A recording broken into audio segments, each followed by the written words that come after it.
Jeremiah 5, sins are piled sky high. Patrol Jerusalem's streets, look around and take note. Search the market squares and see if you can find one man or one woman, a single soul who does what is right and tries to live a true life, because I want to forgive that person. This is God's decree. But if all that they do is say, as sure as God lives, well, then they're nothing but a bunch of liars. But you, God, you have an eye for the truth, don't you? You hit them hard, but it didn't faze them. You disciplined them, but they refused correction. Hard-headed, harder than rock.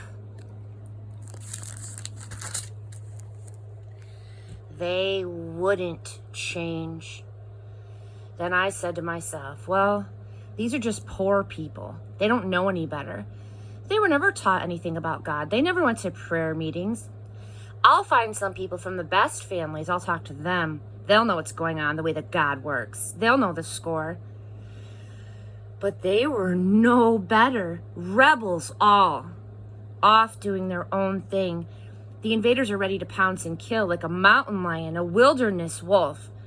Panthers on the prowl. The streets aren't safe anymore. And why? It's because the people's sins are piled sky high and their betrayals are past counting. Why should I even bother with you any longer? Your children wander off, leaving me, taking up with gods that aren't even gods. I satisfied their deepest needs.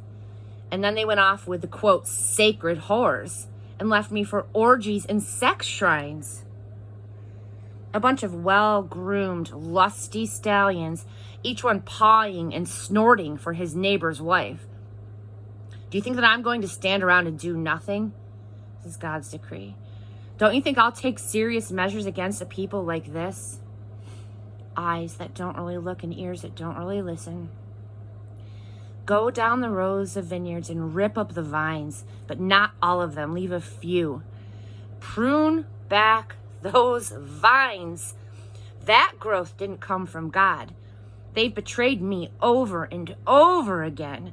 Judah and Israel both. This is God's decree. They have spread lies about God.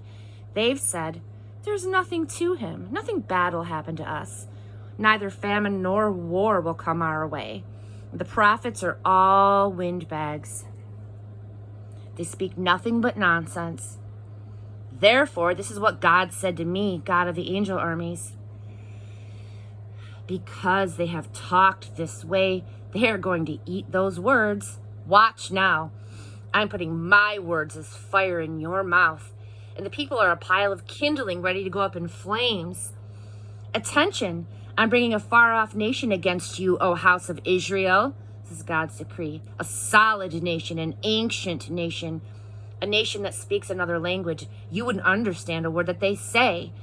When they aim their arrows, you're as good as dead. They're a nation of real fighters. They will clean you out of house and home, rob you of crops and children alike. They'll feast on your sheep and cattle, strip your vines and fig trees, and the fortresses that made you feel so safe, leveled with a stroke of the sword. Even then, as bad as it will be, this is God's decree, it will not be the end of the world for you. And when people ask, why did our God do all this to us? You must say to them, it's tit for tat. Just as you left me and served foreign gods in your own country, so now you must serve foreigners in their own country. Tell the house of Jacob this. Put out this bulletin in Judah, and listen to this, you scatterbrains, you airheads. With eyes that see but don't really look, with ears that hear but don't really listen. Why don't you honor me? Why are you not in awe before me? Yes, me, who made the shorelines to contain the ocean waters. I drew a line in the sand that cannot be crossed. Waves roll in, but they cannot get through. breakers crash, but that's the end of them. But this people, what a people! Uncontrollable, untamable runaways. It never occurs to them to say, how can we honor our God with our lives? The God who gives rain in both spring and autumn and maintains the rhythms of the seasons, who sets aside time each year for harvest and keeps everything running smoothly for us. Of course you don't. Your bad behavior blinds you to all of this. Your sins keep my blessings at a distance. To stand for nothing and stand up for no one. My people are infiltrated by wicked men, unscrupulous men on the hunt. They set traps for the unsuspecting. Their victims are innocent men and women.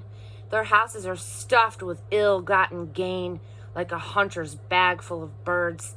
Pretentious and powerful and rich, hugely obese, oily with rolls of fat.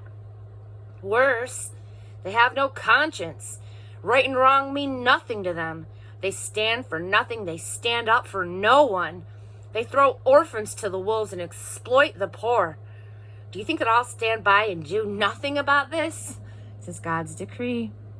Don't you think I'll take serious measures against a people like this? Unspeakable, sickening. Ugh, what has happened in this country? Prophets preach lies, and priests hire on as their assistants, and my people love it. They eat it up. But what will you do when it's time to pick up the pieces?